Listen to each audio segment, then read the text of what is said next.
Environmental Product Declaration, ou les déclarations environnementales, sont quelque chose qui est sorti dans la dernière décennie, et donc viennent des fabricants eux-mêmes, qui demandent un audit à un groupe expert qui va aller suivre un peu le processus industriel et voir comment ces fabricants sont en train de produire certains matériaux de construction.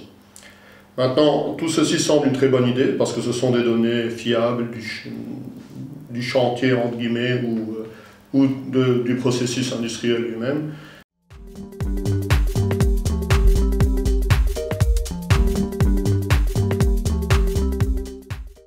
Je dirais que personnellement, ce n'est pas très fiable. En fait, c'est très variable. Donc, il y a certaines compagnies qui pourront donner accès à beaucoup de données, qui ont collectionné beaucoup de données, et donc ils peuvent partager ceci. Donc, ce sont ce qu'on appelle des déclarations qui sont riches en données, et d'autres qui vont être beaucoup plus pauvres en données. Il y a cette variabilité-ci. Il y a plusieurs, on va dire, problèmes avec ce genre de collecte de données. La deuxième issue, on va dire, avec ceci, c'est que c'est impossible d'être complet. Donc, il y aura des données sur les processus directs sur lesquels l'entreprise a une emprise, mais une fois qu'on remonte les chaînes d'approvisionnement, tout de suite, ça ne va plus. Par exemple, quelle est l'énergie grise de la machine utilisée pour fabriquer la machine que le fabricant utilise lui-même? Bonne chance pour le savoir.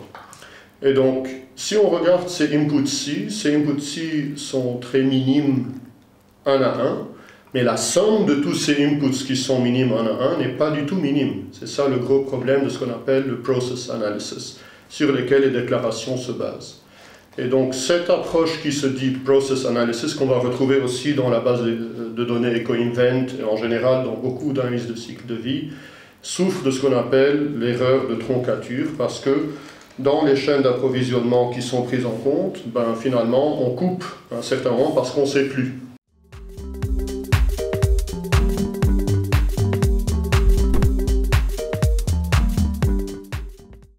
Et on a fait beaucoup de recherches sur ceci avec le professeur Robert Crawford de l'Université de Melbourne. On a même sorti une base de données qui essaye de pallier à ce manque. Et au fait, on trouve que donc pour des EPDs et pour la base de données EcoInvent, ces troncatures pour un matériau donné peut être de l'ordre de 40%, 50%, 60% du total d'énergie grise ou du coefficient d'énergie grise ou d'émission grise. Et donc pour revenir à la question, est-ce que c'est fiable? C'est probablement bien qu'on l'ait au lieu de n'avoir rien à la place, mais il faudrait enrichir ces données pour compléter le système et être sûr d'avoir une couverture assez large des processus qui sont, qu'on utilise pour fabriquer certains matériaux.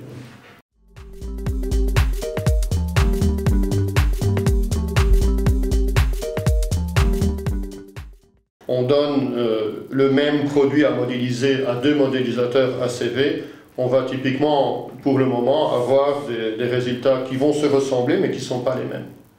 Parce qu'il y aura des choix subjectifs qui vont être faits à un certain moment, qui vont dire, moi je vais décider de modéliser ça de cette manière et pas de cette manière, et on a à l'arrivée des coefficients qui sont un peu différents.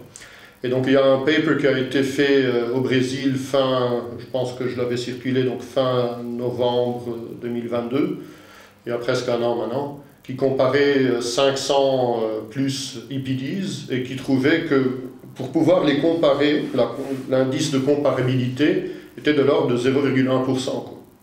Parce que tout le monde faisait un peu n'importe quoi en fait, dans leur EPDs.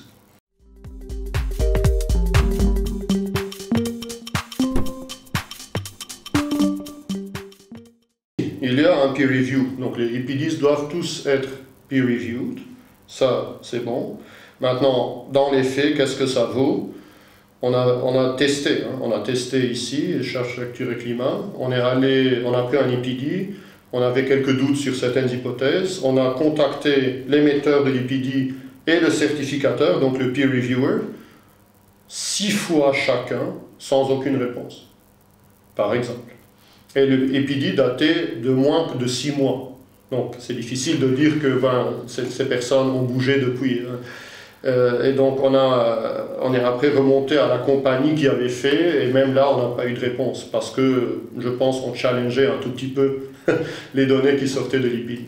Donc il y a ce processus. Je ne veux pas dire que tous les IPDs sont mauvais, loin de là. Il y a des gens qui vont faire un travail de qualité, il y a des certificateurs qui sont intègres, qui vont bien regarder ceci. Mais comment c'est organisé pour le moment, je trouve que les autorités publiques ont trop délégué au privé de monter des données qui finalement sont super critiques par rapport à l'avenir de l'humanité et des non-humains sur cette planète. Et que finalement, comme tu le dis très bien, je veux dire, il se peut très bien qu'il y ait une sorte de conflit d'intérêts. Si je suis une compagnie, je vais chez un certificateur qui me sort un IPD qui ne me plaît pas, je ne suis pas obligé de le publier. Je peux aller chez un autre certificateur jusqu'à ce que j'ai un IPD qui me plaise, par exemple. Alors que si on imagine à un certain moment qu'une autorité ou une entité publique intervienne, alors ça serait quelque chose qui est beaucoup plus intéressant, parce qu'alors il y a vraiment un contrôle tiers qui est dissocié et qui est beaucoup plus difficile, on va dire, à être situé en position de conflit d'intérêts. Mais on n'en est pas là.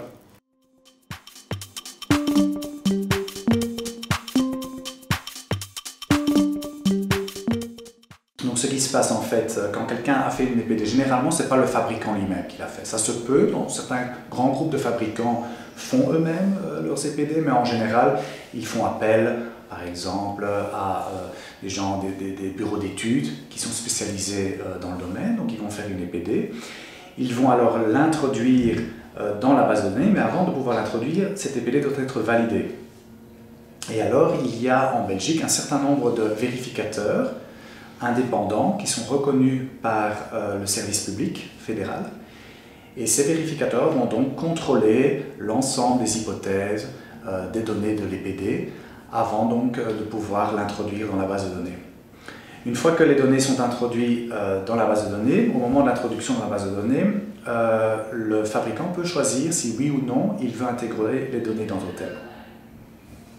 Et là, lors de l'intégration des données dans Totem, il y aura de nouveau une vérification. C'est-à-dire que nous, en tant qu'experts de l'outil Totem, on va également vérifier, faire par exemple des tests, des comparaisons avec les données génériques pour voir si les données sont correctes ou pas. Donc il arrive parfois que l'on découvre encore certaines erreurs qui sont corrigées par après.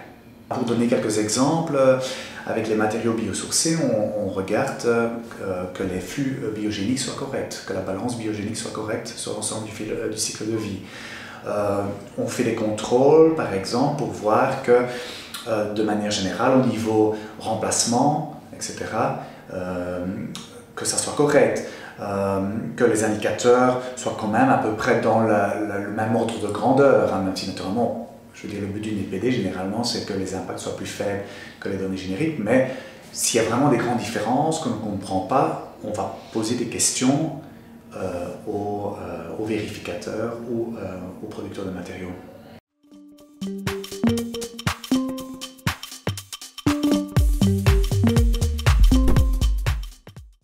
Généralement, les erreurs que nous avons découvertes n'étaient pas des erreurs voulues. C'était plutôt, je veux dire, des erreurs qui se sont passées dans la manière. Ils n'ont pas vu quelque chose, mais ce n'était pas voulu de laisser passer quelque chose. Donc vraiment qu'il y a eu des conflits d'intérêts, je ne connais pas encore de cas.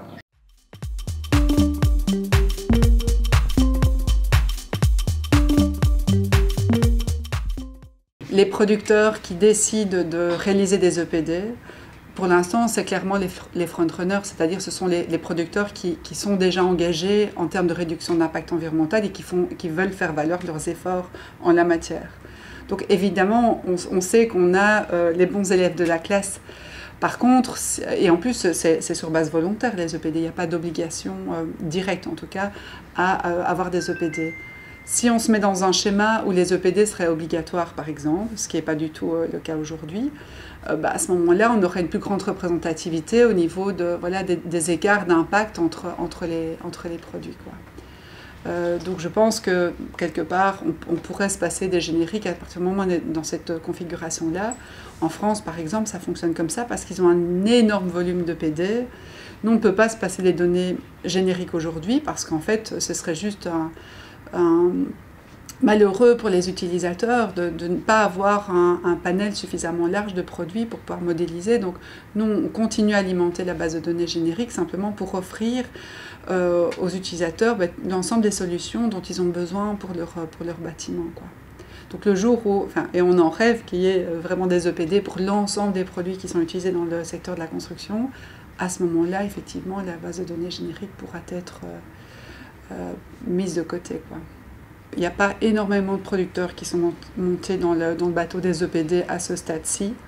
Mais c'est vrai qu'on a par exemple la Fédération du Bois qui a introduit des EPD et je sais qu'ils vont continuer l'effort en ce sens-là.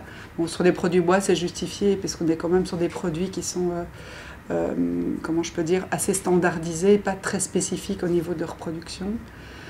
Et alors on a des producteurs qui sont quand même assez à la pointe, à la fois d'abord sur la réduction d'impact environnemental de leur processus de production, en termes d'approvisionnement de ressources locales, et donc le fait d'avoir l'EPD, ça valorise quelque part les efforts qui sont consentis par l'entreprise et tous les investissements que l'entreprise fait pour réduire ses impacts et les limiter.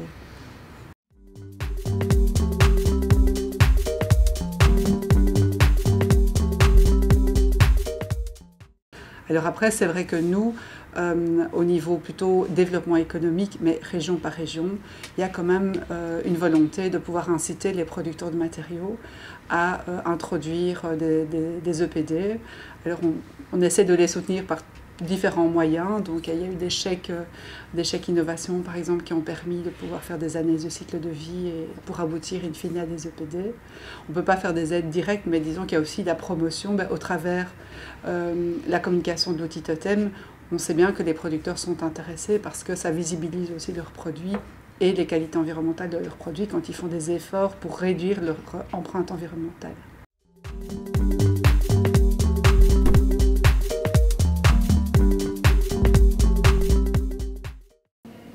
Je pars du principe qu'elles sont une bonne base pour avoir une bonne approximation de l'impact. Je ne dis pas qu'il n'y a pas des erreurs, mais je pense que la qualité des données va également s'améliorer, un peu comme EcoInvent, hein, la qualité des données s'améliore sans arrêt.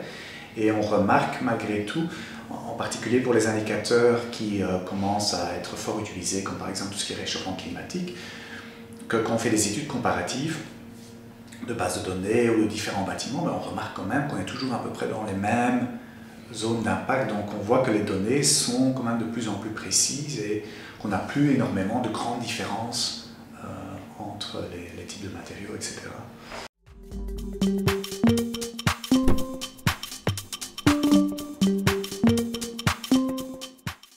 Je pense que ça dépend un peu du cas, dans le sens où si on est en phase esquisse, par exemple, d'un projet, on n'a pas encore fait de choix exact, on va prendre tel type de matériaux isolants de tel fabricant. Je pense que ça a peut-être plus de sens d'utiliser uniquement des données génériques pour avoir un peu les grandes tendances. Maintenant, si en fin de projet, on a déjà pris toutes les décisions et on hésite par exemple pour un même type de matériaux entre deux fabricants, il me semble plus intéressant de prendre les données spécifiques pour avoir des données plus précises. Moi, je prendrais toujours les bases de données génériques.